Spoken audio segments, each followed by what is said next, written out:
वंदे मातरम। बंधुओं, वर्तमान समय में जब से भारत पाकिस्तान तनाव का माहौल चल रहा है, तब से एक बहुत ही बड़ी चर्चा का विषय बना हुआ है कि आखिर भारत पाकिस्तान पे आक्रमण कब करेगा या जवाबी कार्रवाई कब करेगा। और पूरे दिन जो है इसी पे चर्चा होती रहती है, डिबेट्स हो रहे हैं, सब लोग अपना अपना आकलन और अंदाज़ा लगा रहे हैं। लेकिन भारत एक अति प्राचीन देश है। अगर आप इसकी परंपरा को जब तक नहीं समझेंगे, तब तक आप ये नहीं समझ पाएंगे कि जवाबी कार्रवाई कब होगी। वास्तव में जब हमने अपनी परंपराओं को जितने दिनों के लिए छोड़ा था, उसी समय हमारे ऊपर सारे संकट आए, परतंत्रता झेलनी पड़ी। हम बात कर रहे हैं मध्यकालीन युग की, जब छोटे छोटे राजवंश आपस में लड़ना शुरू कर दिए, रजवाड़े आपस में लड़ना शुरू कर दिया और युद्ध को मजाक बना लिया, हर बात पे लड़ाई शुरू हो जाती थी। और इसी का फ़ायदा उठाकर बाहर विदेशी आक्रांताओं ने यहाँ आकर अपना राज्य स्थापित किया और 1000 वर्ष की गुलामी दी। वास्तव में युद्धों की भी एक अपनी बड़ी पुरानी प्राचीन परंपरा रही है, एक अपना नियम रहा है।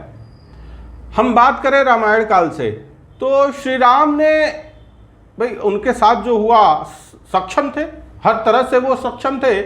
उसके बावजूद उन्होंने अंततः अंगद को भेजा था कि अभी भी समय है, अगर वो हमारी पत्नी को वापस कर दे तो हम लौट जाएंगे। इतना कुछ झेलने के बाद भी वो लौट जाने के लिए तैयार थे। इवन जब युद्ध आरंभ हो गया था, तो भी एक बार जब रावण पहली बार आया, तो उससे काफ़ी भगवान राम का एक जो कहते हैं कि कुछ बातों का आदान प्रदान हुआ, जिसमें रावण का मानना था कि युद्ध क्षेत्र में कोई नियम नहीं होते, और भगवान राम ने कहा कि देखो, हमारे यहाँ युद्ध के भी नियम होते हैं, हम निहत्थे लोगों पे वार नहीं करते, भागते हुए पे वार नहीं करते।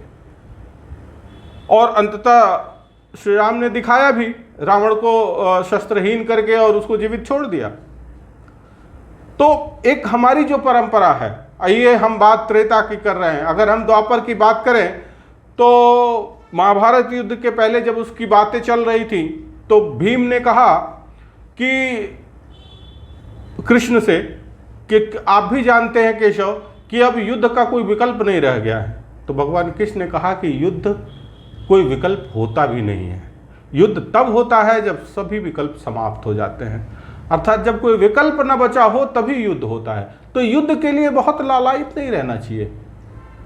युद्ध से शांति स्थापित नहीं होती है। तो एक वो भी परंपरा है। उसके बाद हम बात करें महात्मा भगवान बुद्ध की। उनके जीवन काल में ही जब उन्होंने संन्यास लिया, उसके बाद ही उनका सारा राज्य और ये सब आके उनके मौसेरे भाई ने कब्जा कर लिया। बुद्ध ने कुछ भी नहीं कहा, क्योंकि उनको पता था कि कितने दिन बाद में कौशल ने आक्रमण किया। और ईश्वरीलाल श्रीवास्तव लिखते हैं कि अराउंड 80,000 साक्याज वर बूचर्ड। थोड़ा संख्या बढ़ा चढ़ा के लिखा होगा, शायद उतनी जनसंख्या रही ही नहीं होगी, लेकिन क्या है, बुद्ध को पता था। इसी तरह से महावीर की बात करें, महावीर का भी कुछ बचा नहीं था।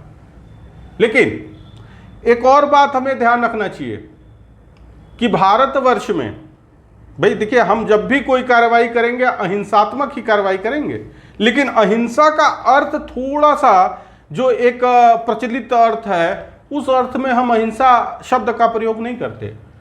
अहिंसा का अर्थ है कि अकारण वृक्ष से एक पत्ता तोड़ना भी हिंसा है, और पर्याप्त कारण होने पर किसी की जान ले लेना भी अहिंसा है। तो हम जब भी पालन करेंगे अहिंसा का ही पालन करेंगे, लेकिन उसका एक तरीका होता है। जैसा कि आप सभी जानते हैं कि हमारे गृह मंत्री जैनी हैं, और जैन धर्म में कहा गया है कि भाई हर चीज का एक नियम होता है।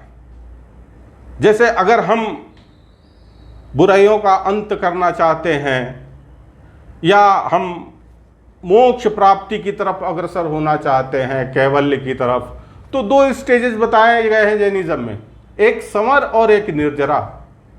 समर है कि भाई जो विकृतियां आ रही हैं उनको पहले फ्रीज किया जाए, उनके सारे रास्ते बंद कर दिए जाए कि बाहर से कुछ ना आ पाए।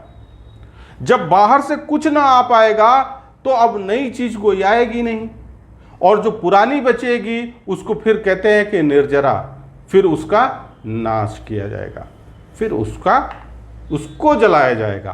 तो अभी मूल रूप से जो भारत कर रहा है वो समर की प्रक्रिया में लिप्त है। भारत अभी समर इस स्टेज पे है, अभी वो सारे रास्ते ब्लॉक कर रहा है। एक बार जब सारे रास्ते ब्लॉक हो जाएंगे, सारा आवागमन ठप हो जाएगा, सारा लेन देन बंद हो जाएगा, उसके बाद जो है अगला जो स्टेज आएगा वो निर्जरा का आएगा। तो कहने का तात्पर्य यह है कि हम भारतीय हिंसा में विश्वास रखते नहीं हैं, हम हमेशा से अहिंसात्मक रहे हैं। और जब भी हम अपने कहते हैं कि परंपराओं से विमुख हुए हैं तब तब हमें परेशानी का सामना करना पड़ा। मध्यकाल इसका एक गवाह है। तो इसलिए हम अपनी परंपराओं को आगे बढ़ाते हुए वर्तमान में भी अहिंसा का ही पालन करेंगे, और विकल्प खत्म होने देते हैं, उसके बाद फिर तो मतलब जो होना है होगा ही।